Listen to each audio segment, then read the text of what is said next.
지난 IMF 때의 일이었는데요. 어떤 집사님이 사업이 망하게 됐습니다. 사업이 IMF로 인해서 완전히 망하게 되고, 그리고 빚더미에 올라 버려서 더 이상 어떤 방법을 찾을 수 없었던 이 사람은 자신의 아내와 두 아들과 함께 미국으로 이민을 갔습니다. 한국에서는 실패했지만 그래도 기회의 땅 미국에서 열심히 살면 되겠지 하면서 미국에 이주하게 됐는데요. 청소 일을 하면서 생전해 보지도 않은 험한 일을 하면서 그 미국 땅에서 그런 대로 근근히 살아갈 수가 있었습니다. 자녀들도 그곳에서 결혼을 하고 어느 정도 살게 되었는데요. 그런데 그 가정에 아주 엄청난 큰 일이 일어나고 말았습니다. 하이웨이를 달리는 가운데 그 김 집사님과 두 아들이 어, 죽게 되고 만 것이죠. 그래서 결국 그 가정의 아내들만 남게 되었습니다. 과부들만 남게 되어버린 것이죠. 더 이상 견디지 못하고 할 수 없이 한국으로 다시 돌아왔는데, 아무것도 남아있지 않은 이 한국에서 어떻게 살아갈까 막막한 그 상황 가운데서 이웃들의 도움을 받으면서 겨우겨우 견뎌야만 하는 그런 가정이 있었습니다. 룻기의 이야기를 현대판으로 각색한 것입니다. 어쩌면 우리가 룻기의 말씀을 읽으면서 별로 우리들의 마음 가운데 생생하게 와닿지 않을지 모르겠지만, 현대판으로 바꾸어서 생각해 보면 정말 힘들고 어려운 상황이었겠구나, 정말 고통스러웠을 것이구나 생각할 수 있을 것입니다. 오늘 우리는 룻기의 이야기를 한번 살펴보게 되었는데요. 이 룻기의 이야기를 이해하기 위해서는 오늘날에는 사라져버린 몇 가지 제도들을, 몇 가지 규례들을 우리가 먼저 선 이해를 가지고 있어야 룻기의 이야기를 이해할 수 있습니다. 먼저 우리가 알아야 될 것이 있다고 한다면 형사 취수 제도입니다. 형이 죽으면 동생이 형수를 취해서 결혼을 하게 된다고 하는 형사 취수 제도인 것이죠. 이 제도가 중동 지방에 있었던 제도인데요. 성경에 그 규정이 기록되어 있습니다. 신명기 25장 5절에서 6절 말씀에 보면, 형제들이 함께 사는데 그중 하나가 죽고 아들이 없거든 그 죽은 자의 아내는 나가서 타인에게 시집가지 말 것이요, 그 남편의 형제가 그에게로 들어가서 그를 맞이하여 아내로 삼아 그의 남편의 형제된 의무를 그에게 다 행할 것이요, 그 여인이 낳은 첫 아들이 그 죽은 형제의 이름을 잊게 하여 그 이름이 이스라엘 중에서 끊어지지 않게 할 것이니라. 오늘날에는 우리가 이해할 수 없는 제도이지만 구약시대 때 그리고 중동 지방에서 널리 이루어졌던 제도인 것인데, 아마 그 취지를 생각해 본다고 한다면 대가 끊어지지 않게 하려고 하는 목적이었을 것이고, 또 하나의 목적이 있다고 한다면 어느 한 사람이 가지고 있던 재산이 다른 가문에게로 넘어가는 것을 방지하게 하기 위한 그런 제도였을 것이고, 또 하나의 목적이 있다고 한다면 과부들을 보호하기 위한 목적이었을 거라고 생각이 듭니다. 오늘날에는 여성도 잘 살아가지만 이 당시에는 과부가 살아가는 것이 너무나도 어려운 시대였기 때문에, 그래서 그 과부가 경제적으로 독립하기 어렵기 때문에 보호하기 위한 목적이 있었을 거라고 생각이 되는데요. 구약 성경에 이러한 규정이 있으니까 오늘날에도 성경의 규정에 따라서 그렇게 해야 할까요? 그렇지는 않습니다. 왜냐하면 이 형사 취수 제도라고 하는 것이 도덕법에 해당하는 것이 아니기 때문에 그렇습니다. 성경에 있는 그 여러 가지 법들이 있는데 그 가운데서 시민법이나 의식법 같은 것은 오늘날에 더 이상 적용되지 아니하고 오로지 영원 불변한 규정인 도덕법을 우리가 지키고 사는 것이기 때문에 형사 취수 제도가 구약 성경에 있다고 해서 성경에 등장한다고 해서 오늘날 우리가 이 제도를 그대로 따라할 필요는 없는 것이죠. 두 번째로 우리가 먼저 이해해야 할 규정이 있다고 한다면 토지와 관련된 여러 가지 규정들입니다. 구약 시대 때는 여러 가지 토지와 관련된 법들이 많이 있었는데요. 이스라엘 민족 12지파에 하나님께서 각 토지를 나누어 주었고 분배해 주었고 그렇게 해서 각 지파마다 각 가족들마다 땅을 나누어 주었는데 이 땅들을 다른 사람들에게 팔면 안 되는 규정이 있었습니다. 레위기 25장 23절 또 토지를 영구히 팔지 말 것은 토지는 다 내 것임이니라 너희는 거류민이요 동거하는 자로서 나와 함께 있느니라.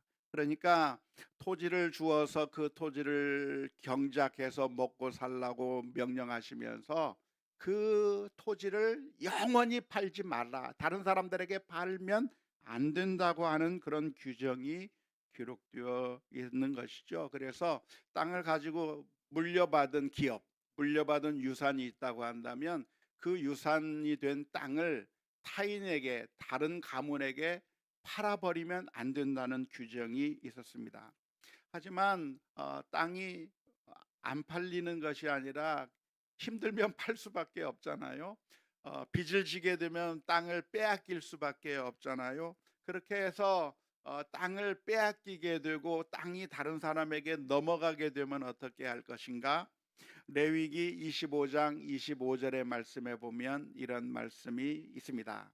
만일 내 형제가 가난하여 그의 기업 중에서 얼마를 팔았으면 그에게 가까운 기업 물을 자가 와서 그의 형제가 판 것을 물을 것이요.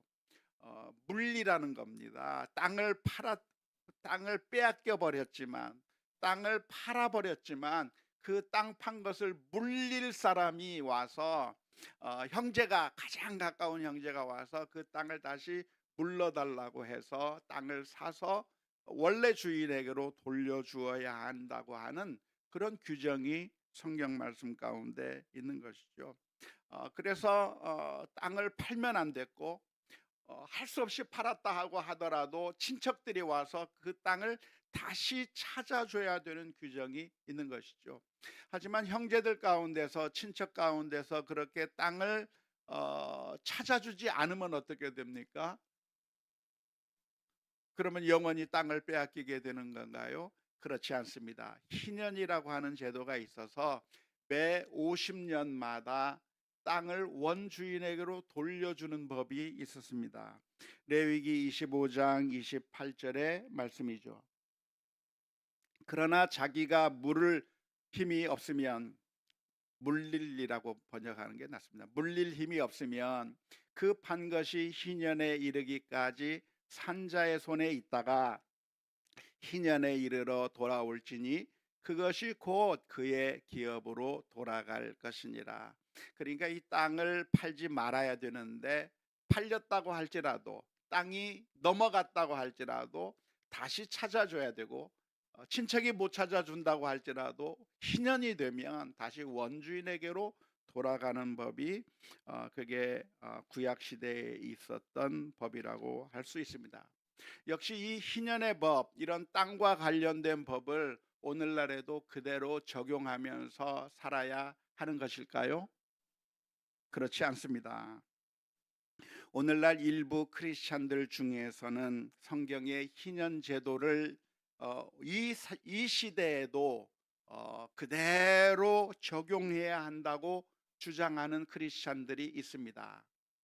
오늘날 참 부동산 문제 때문에 많은 어려움을 겪고 있고 부동산 때문에 힘들어하는 이 시대를 안타까워하면서 오늘날에도 신현제도를 정착시켜야 된다라고 주장하는 사람들이 있기는 하지만 사실은 그 주장이 그렇게 설득력 있는 주장이라고 할 수는 없습니다.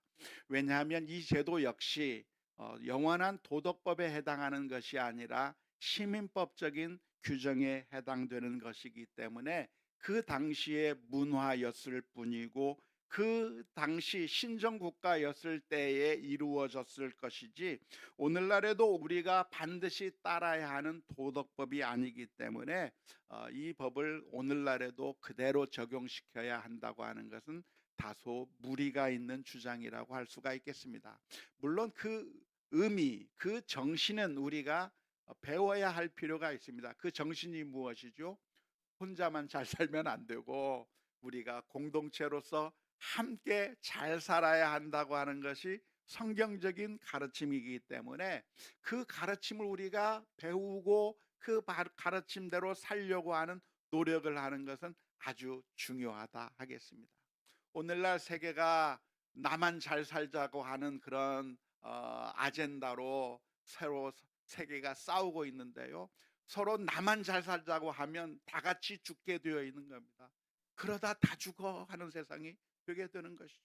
나 혼자 잘 사는 것이 아니라 함께 다른 사람들도 다 잘 살게 만들어 줘야 우리가 다 같이 함께 잘 살 수 있다고 하는 그 원리를 우리가 배우는 것은 아주 중요하다고 하겠습니다.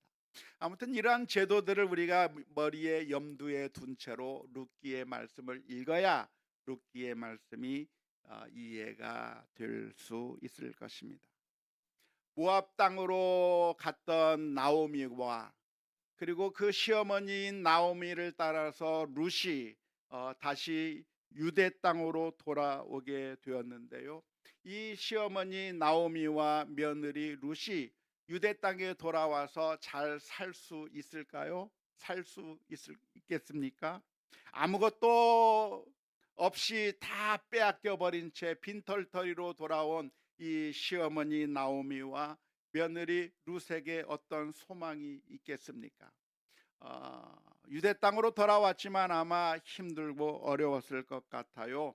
마치 캄보디아에 갔다가 납치를 당하고 그리고 죽이게 되는 그런 일들이 오늘날 일어나는 것처럼 유대 땅에 다시 돌아왔지만 이 두 사람에게 유대 땅에서 다시 살아간다고 하는 것이 굉장히 어려웠을 것입니다. 하지만 놀랍게도 룻기를 읽어보면 정말 이 사람들이 소망이 없어 보이는 이 사람들에게 놀라운 희망이 생긴 이야기가 기록되어 있습니다.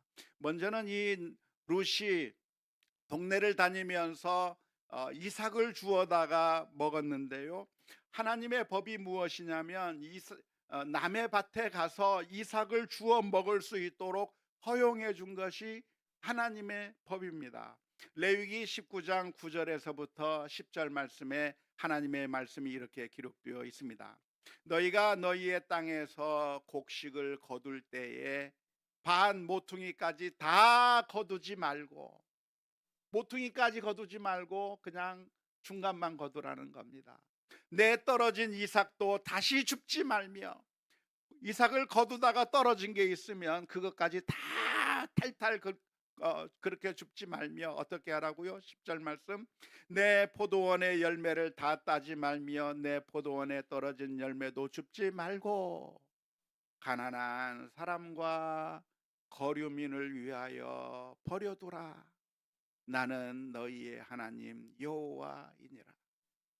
하나님께서 이스라엘 민족에게 말씀해 주신 것이 무엇이냐면 너희가 추수할 때 다 탈탈 거두지 말고 누구를 위해서 남겨둬라? 가난한 자들을 위해서 남겨둬라. 거류민을 위해서 남겨둬라. 나그네들을 위해서 남겨둬라. 거류민이라고 하는 사람들이 어떤 사람들입니까? 이방인들이 와서 너희들 가운데 살고 있을 때 그 이방인들이 너희들의 그 곡식을 거두어 먹을 수 있도록 남겨둬라 이 말이에요. 지금 이스라엘처럼 하면 안 된다는 거예요. 하나님의 이스라엘 민족들에게 주신 말씀이 그 내 주변에 들어와 있는 그들을 위해서 사랑을 베풀라라고 말씀해 주신 것이죠. 그래서 그 근처 아무 밭에나 가난한 자들이 가서 누구의 밭에든 들어가서 곡식이 떨어져 있는 것 일부러 떨어뜨려 놓은 겁니다. 떨어뜨린 걸 다시 줍지 않은 겁니다. 주변가에 아직 곡식을 베지 않았는데 일부러 가난한 사람들이 먹으라고 남겨놓은 겁니다. 그것들을 이 가난한 나오미와 룻이 먹을 수 있도록, 고아와 나그네와 과부들이 가서 먹을 수 있도록 남겨놓은 그 하나님의 법에 따라서 룻이 그곳에서 나달을 주워다가 시어머니를 봉양하는 그런 놀라운 일을 함으로써 그렇게 살아나갈 수가 있었던 것이죠. 오늘날은 우리가 길을 가다가 열매를 따먹을 수 있습니까? 못 따먹습니다. 제가 어렸을 때는 따먹었는데 요즘에는 따먹으면 몇 년치를 배상해야 되기 때문에 참 그런 상황인데요. 하나님의 법은 무엇인가? 가난한 자, 어려운 자들을 위해서 너희의 먹을 것을 나누어 줘라 하는 것이 하나님의 법이었고, 그 법 때문에 나오미와 룻 다 망해버리고 남편도 없는 이 불쌍한 가정이 살아남을 수가 있었던 것이죠. 금년에도 우리 교회가 이웃돕기 라면을 하려고 합니다. 매년 라면들을 모아서 우리 주변에 전달하는 일을 해왔는데요. 지금까지 수많은 교인들이 함께 참여하면서 기쁨으로 동참해줘서 얼마나 감사한지 몰라요. 그런데 그 중에는 조금 힘들고 부담된다고 하는 그런 반응들도 있다고 하는 소식을 듣게 됩니다. 그런데 오늘 우리가 그 옛날 나오미와 룻이 그 땅에 떨어져 있던 곡식을 가지고 연명할 수 있었던 이 이야기를 한번 기억했으면 좋겠습니다. 하나님께서 우리들에게 주신 것이 있다고 한다면, 그것이 많든 적든 우리들에게 있는 것이 있다고 한다면, 우리가 다 우리만 먹으라고 주신 것이 아니라 사실은 나오미와 룻과 같은 사람들에게도 나누어 주어야 할 그런 사명이 우리들에게 있다고 하는 사실을 기억하면서 한 박스 못 하실 것 같으면 한 박스가 아니라 그냥 조그만 금액이라도 참여해 주신다고 한다면 이 라면들을 모아서 전달하는 일에 참여하려고 합니다. 룻이 그렇게 해서 주변의 동네를 돌아다니면서 곡식을 주었는데요. 하필이면 이 룻이 들어간 그 밭이 누구의 밭이었냐면 나중에 룻과 결혼하게 되는 보아스라고 하는 사람의 밭으로 들어가게 되었습니다. 그때 보아스가 어떤 반응을 보였습니까? 룻기 2장 8절 9절 말씀에 보니까 이렇게 기록하고 있습니다. 보아스가 룻에게 이르되 내 딸아 들으라. 이삭을 주우러 다른 밭으로 가지 말며 여기서 떠나지 말고 나의 소녀들과 함께 있으라. 그들이 베는 밭을 보고 그들을 따르라. 내가 그 소년들에게 명령하여 너를 건드리지 말라 하였느니라.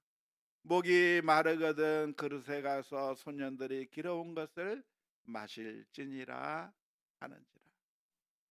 보아스는 자기 경내에 들어온 룻을 보면서 거지가 한 명 왔구나, 아이고 저 거지 하면서 비난해 버린 것이 아니라, 다른 데 가지 말고 여기서 곡식을 거두라 말하고, 그리고 이 사람을 위해서 더 좋은 편의를 제공하고 마음 편하게 이 곡식을 거둘 수 있도록 배려해 주었다고 하는 것이 아주 놀라운 것이죠. 룻기 2장 14절에서부터 16절의 말씀에서도 이렇게 기록하고 있습니다. 식사할 때 보아스가 룻에게 이르되 이리로 와서 떡을 먹으며 내 떡 조각을 초에 찍으라 하므로 룻이 곡식 베는 자 곁에 앉으니 그가 볶은 곡식을 주매 룻이 배불리 먹고 남았더라. 룻이 이삭을 주우러 일어날 때 보아스가 자기 소년들에게 명령하여 이르되 그에게 곡식 단 사이에서 줍게 하고 책망하지 말며 또 그를 위하여 곡식 다발에서 조금씩 뽑아 버려서 그에게 줍게 하고 꾸짖지 말라. 곡식을 거두는 사람들이 그 뒤에서 곡식 나달을 줍는 사람들을 보면 우리 일 방해한다고 차 뒤에 가서 하라고 그렇게 짜증낼 수가 있는데, 그렇게 하지 말고 그냥 우리의 속에 와서 그 곡식 나라를 거두라고 배려를 했다고 하는 것이 아주 놀라운 것입니다. 사실 이게 우리가 따라야 할 모범입니다. 우리는 어떻게 살아야 하는가? 이기적이고 탐욕적으로 살아야 할 게 아니라 사랑을 베풀며 살아가야 합니다. 왜 그렇습니까? 사실은 우리가 이런 놀라운 사랑을 주님께로부터 받았기 때문입니다. 영원히 죽을 수밖에 없는 우리들을 위해서 자신의 목숨을 내어주신 예수 그리스도의 놀라운 사랑을 우리가 받았다고 한다면 내 주변에 있는 사람들을 매몰차게 대할 것이 아니라 사랑으로 대하는 것이 마땅할 것입니다.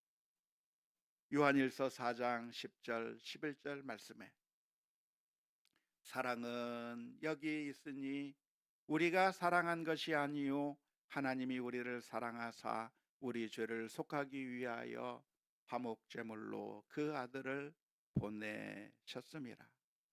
사랑하는 자들아, 하나님이 이같이 우리를 사랑하셨은즉 우리도 서로 사랑하는 것이 마땅하도다.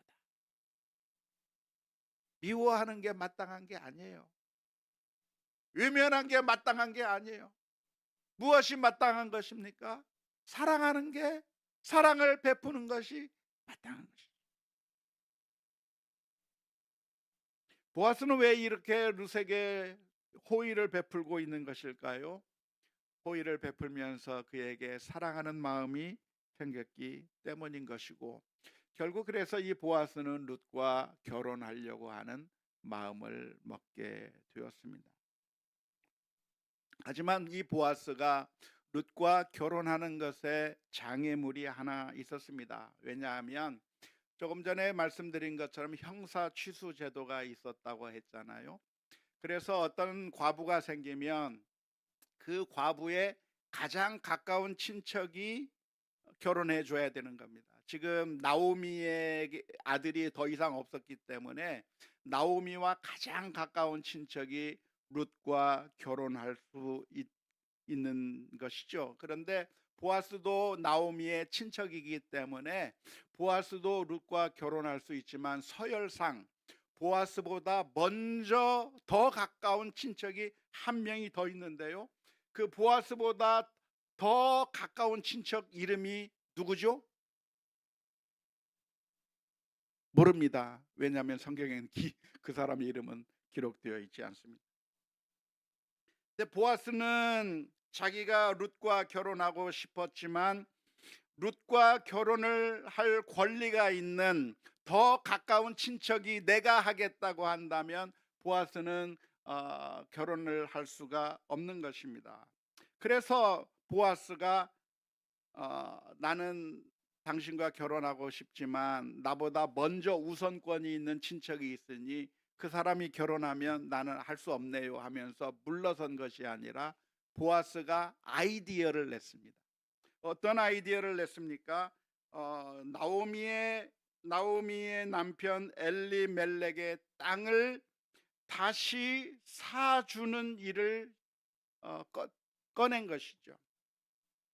오늘 우리 한국말 성경에서는 나오미가 이 땅을 팔려고 하는데 그 땅을 살 네가 사겠느냐라고 그렇게 번역이 되어 있습니다마는, 제가 볼 때는 이것이 현재형, 미래형, 현재형, 미래형으로 번역하는 것보다 과거로 번역하는 것이 훨씬 더 좋을 것 같아요.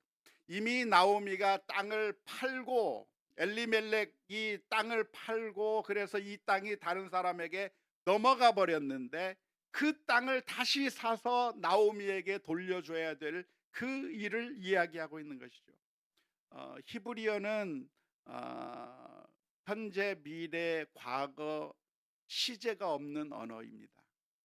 그냥 완료냐 미완료만이냐 둘로만 되어 있는 언어이기 때문에 그 맥락을 봐서 이게 과거인가 미래인가 현재인가를 판단하게 되어 있어서 똑같은 문장을 가지고 미래로 번역할 수도 있고 과거로도 번역할 수 있는데, 제가 볼 때는 과거로 번역하는 게 훨씬 더 나을 것 같아요.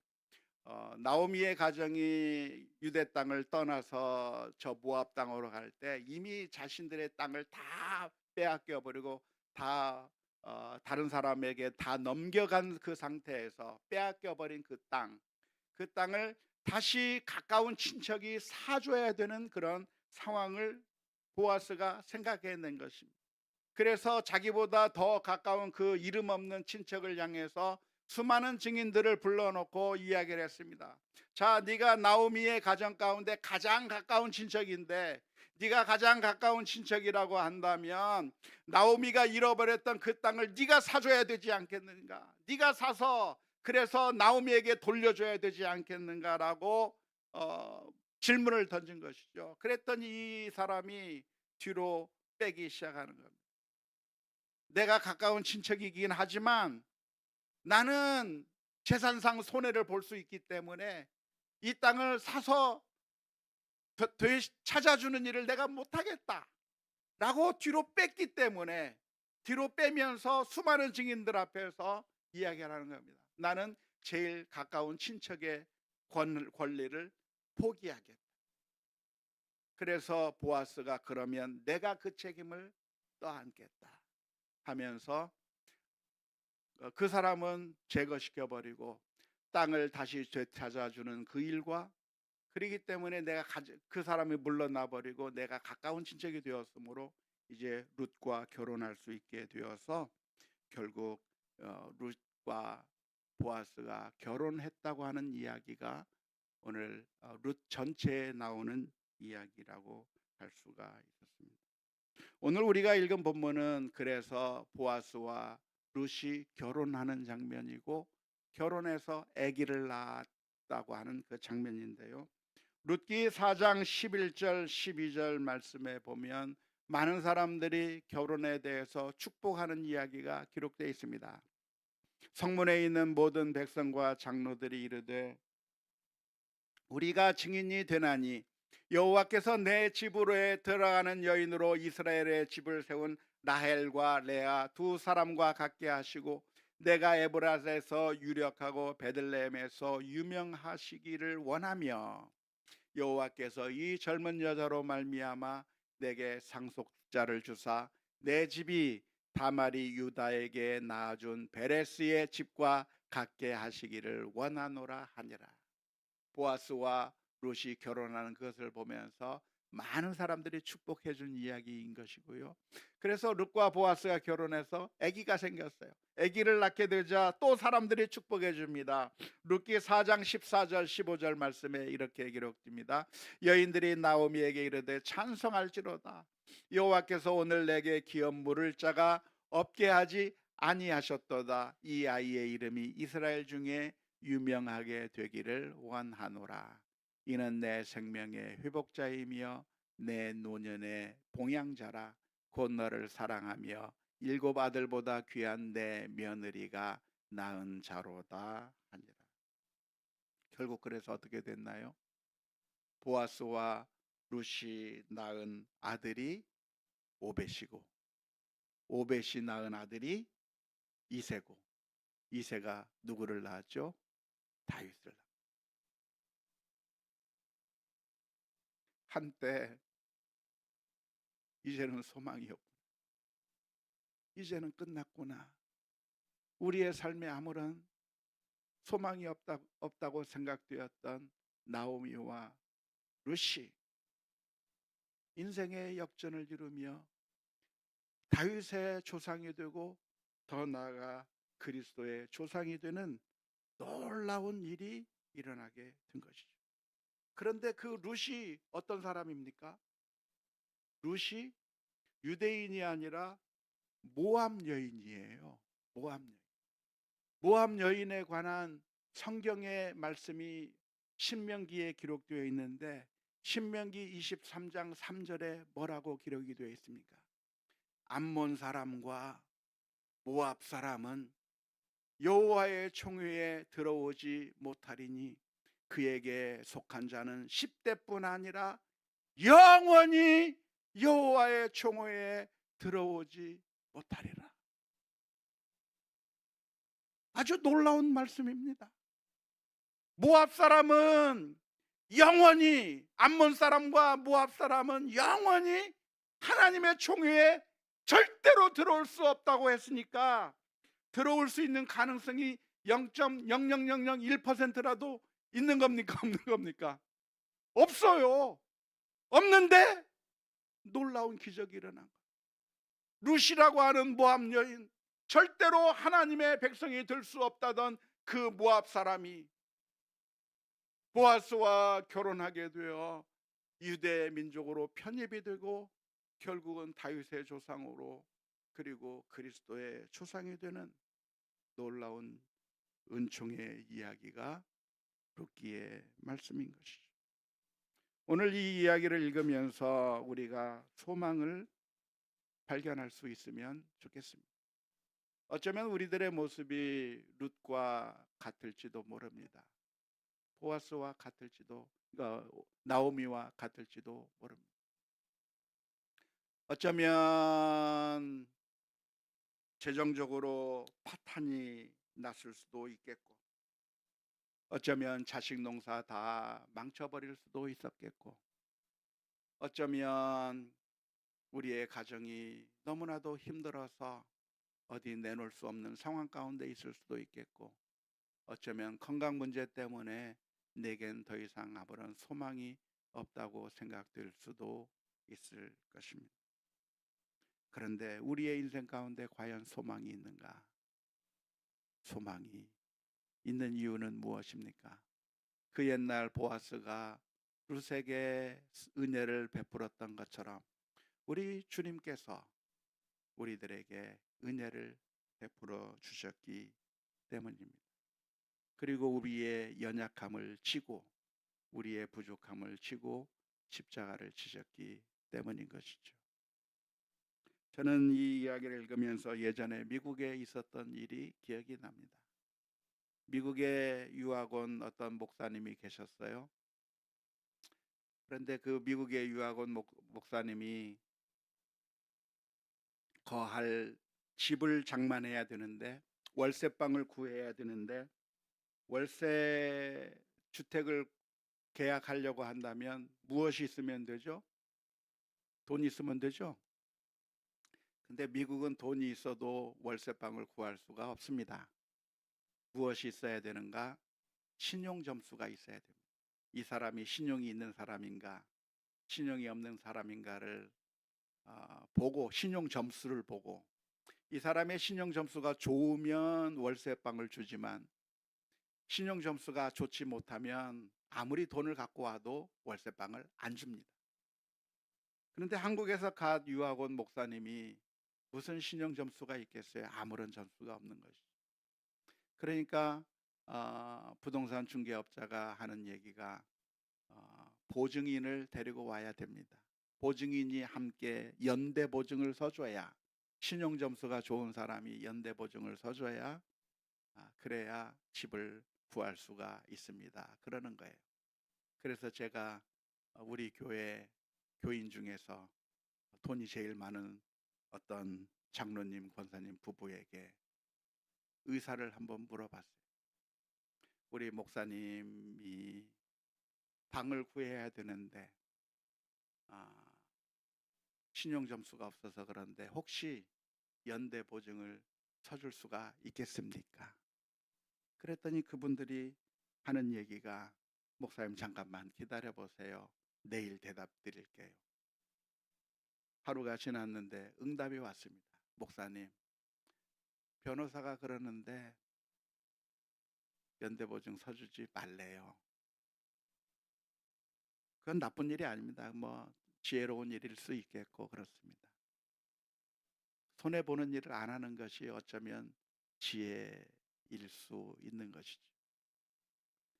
그런데 사랑하는 성도 여러분, 우리 예수님께서는 우리를 위해서 연대 보증 서주셨어요. 보아스는 룻을 자신의 아내로 맞이해 준 거죠. 그것처럼 우리 예수님께서는 우리의 허물을 지시고 우리의 죄악을 지셨어요. 우리는 늘 연약해서 늘 이기적으로 생각하고 늘 탐욕적이고 죄악을 저지르는 우리들의 그 허물들을 우리 주님께서 다 품으시고 우리를 회복시키신 그 놀라운 은혜 받았기 때문에 오늘 저와 여러분들이 기대할 것은 하나님의 은혜밖에 없다고 하는 사실을 기억하면서 이번 한 주간도 하나님의 은혜를 기억하며 믿음으로 승리하는 우리 모두가 다 될 수 있기를 주님의 이름으로 축원합니다. 우리 함께 같이 찬양했습니다.